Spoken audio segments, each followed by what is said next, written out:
beef Wellington with mashed potato on the side. Yeah! Lagay mo sa harapan niya yan.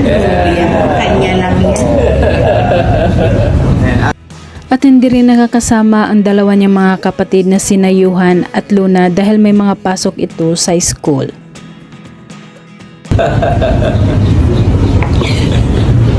Oh my God. Mas kinikilig. Me? Again, buddy boy. Manghang-mangha si Lucio sa mga pagkain na first time niyang natikman na in-order ng kanyang mommy at daddy na para lang sa kanya. Happy birthday to you. Happy birthday to you. Happy Sa cute na sticky toffee pudding for dessert, inilagay ang birthday candle at kinantahan siya ng kanyang mga magulang at nag-wish.